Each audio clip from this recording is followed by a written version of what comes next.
When you reviewed that game, or is there any things that stuck out that maybe you didn't see right away? Yeah, a lot of things stuck out, and a few that kind of pop up more afterwards. A lot of the things we said were right on, though. We got to have the right mentality coming out after halftime. If we score on offense anywhere in the third quarter, I think the game's probably over. You can't let any team stay in a game that long.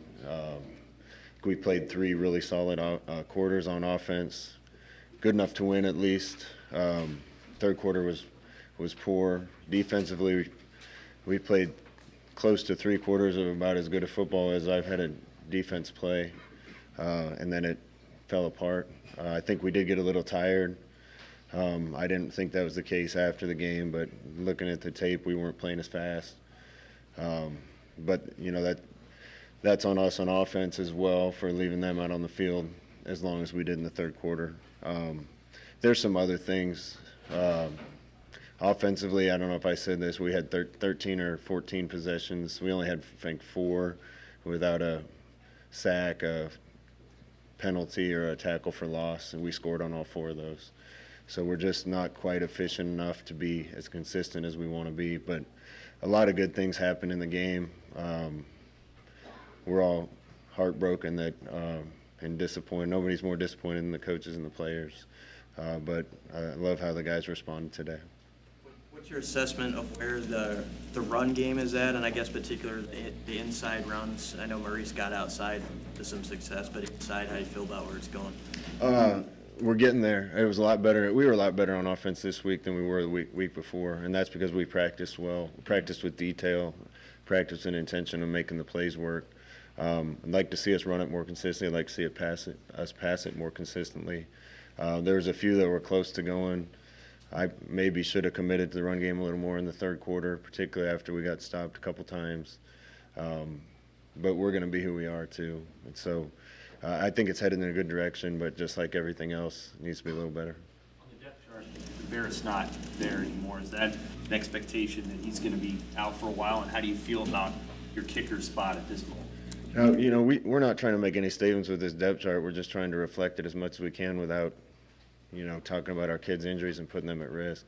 I don't know if we'll have Barrett or not this week. I know he's getting better.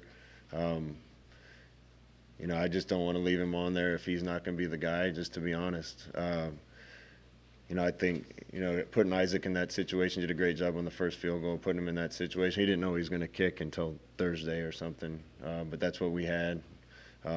So, I admire him for going out there and doing what he did, and he can do the job if we need him to.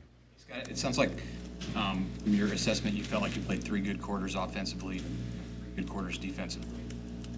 Is that indicative of your margin of error going ahead, this week and through the Big Ten? Yeah, I think so. Our margin of error is pretty small right now. We had a pretty big margin in that game, and as a head coach, I got to find a way to get that done, and the assistants do too, and the players do too. There needs to be a sense of urgency to get it done. I think, third quarter, our offense needs to go out with a purpose a little more. Defensively, I don't know if we got tired. I think it might be a little bit of mentality thing instead of thinking let's stay on the attack, maybe thinking, uh-oh, is this going to happen? It happened to us once or so last year, and that's a hurdle you have to get over as a team to make sure you win those games. And that's on us as coaches to make sure that we get that mentality.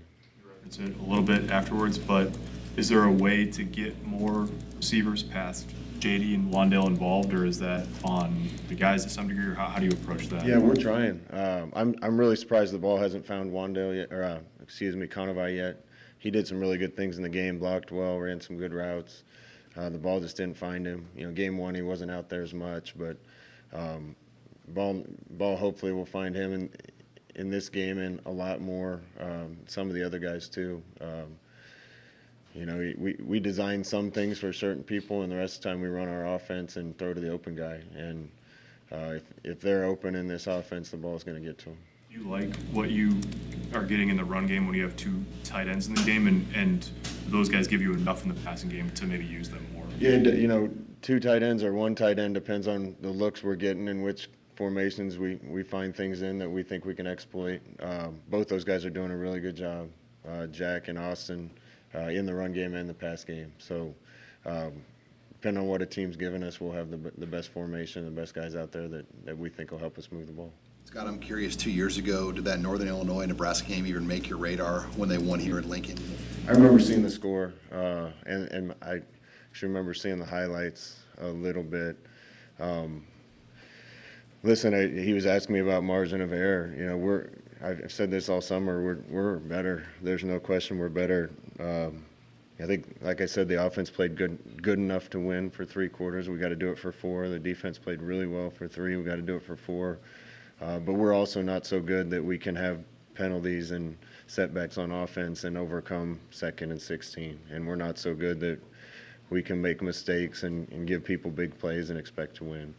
Everything else in that game Saturday stays the same, and we win the turnover margin. And like we've talked about 100 times in meetings, and we probably win the game. You know, it'll be nice when the days around here when we got so much talent, we can run out and play like we're supposed to, and hopefully people won't have a chance. Right now, doesn't matter who you're playing, you have to play well, and if our margins are small, we need to execute well. Scott, there's been 5 times since you've been here then that you guys have led at halftime or after and ended up losing. You mentioned that it's up to the coaches to make sure that the guys finish. I guess, how specifically as coaches do you do that? Pretty specifically. You know, without talking about too much that goes on inside, right before we left the locker room at halftime, I had the whole team up and I said 1 of 2 things is going to happen. Either we mess around and let this, you know, don't finish this and let this team eventually get back in the game and it gets interesting, or we go out and finish them right now. And they were all excited, looked ready to go to me. I just didn't maybe feel the sense of urgency, particularly on the offensive side in the 3rd quarter. And, you know, looking back at the tape, you know, there's always a few play calls you'd want back on offense and defense. We had them in some good stuff. We just, you know, didn't quite do the little things right that we needed to finish it. And I think more than anything, it's a mentality to get over, that the expectation to win and the desire to go out and make the play that's going to make it happen. Not making excuses, but you did say when you watched the film back, you noticed maybe that they were a little bit more tired than you saw on Saturday. How much of that do you think may have been a factor because of the altitude and just having to adapt to that? Again, I've never noticed the altitude when I played out there. It might have had something to do with it.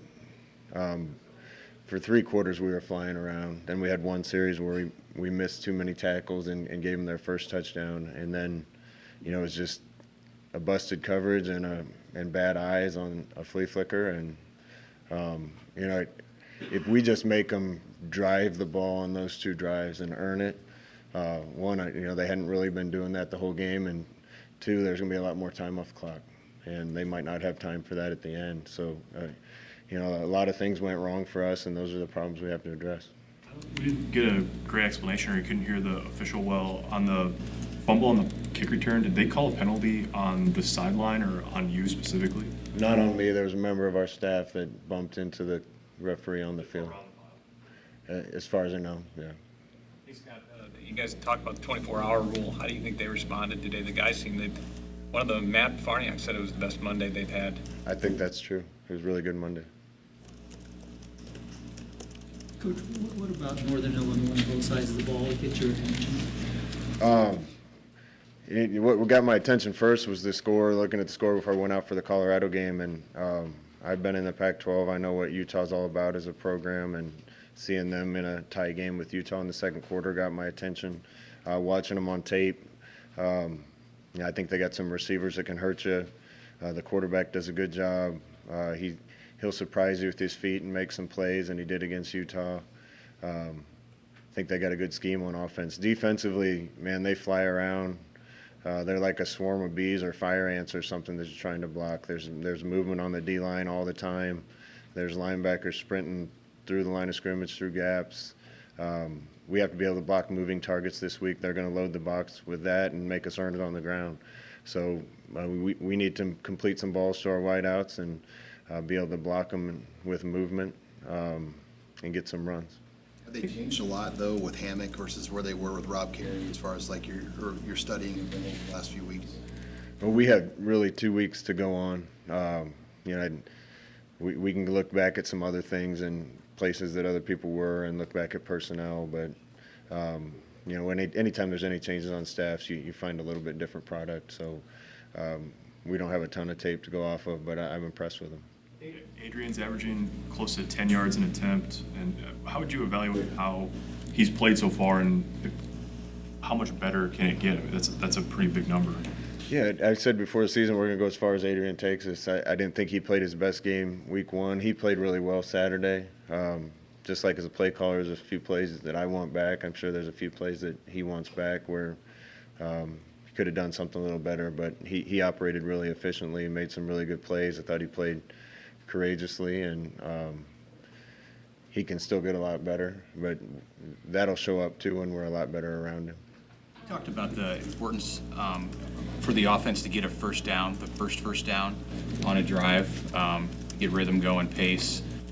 For you, how important is that, and how does it impact your calling of the game? It impacts it. You know, when we get a first down going, we're going to be on the field longer. Then I feel confident about using tempo more, getting in a rhythm where you can set something up with something else. You know, but when we're not operating quite efficiently enough, those things don't just flow. And usually one play here or there leads to another one, leads to another one. And at times we get that rolling, and it looks really pretty. Other times we kind of sputter and cough, and then we have trouble finding our rhythm. So it's just a matter of executing a little better and giving ourselves more opportunities with more plays. How has Isaac Armstrong been over the last 48 hours, his reaction to the missed field goal? I haven't seen Isaac since we got back to Lincoln. He'll be fine. Kid's a gamer and a good person, and he'll be just fine.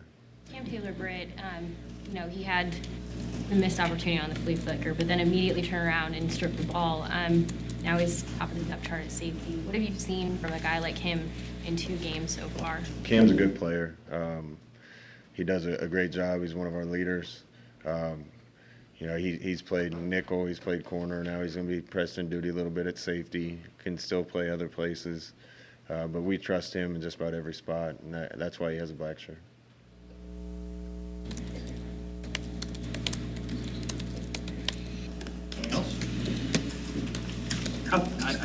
How close are some of those freshman guys on the season coming back? In Ramir Johnson, Darian Chase, some of those guys. Yeah, we're looking for more depth, particularly at skill on offense and some other spots. It's just kind of on their own time when it all kind of clicks for people and we can start using them. You know, would have liked to think we could have got some of those guys in the first couple games, but those 2 guys you mentioned in particular are pretty close. Darian and Ramir are both doing some really good things in practice. Just need to be completely comfortable with the scheme. How close is Cade Warner? I know you traveled him, he was suited up. I mean, is he a guy that you're looking to kind of get back on the field? Yeah, we expect Cade back pretty quickly. And then you got Luke Reimer back. You made an impact with the fumble recovery. I mean, do you have a role for him, or is he more like a special guy now going forward? No, Luke. I think Luke has a bright future around here, so we'll continue to look for opportunities and avenues to get all those talented young guys on the field. Is Deontay at risk of missing the season? Yeah, I can announce that. Deontay's had a shoulder surgery and is done for the foreseeable future. Anything else for Coach? All right, thanks, guys.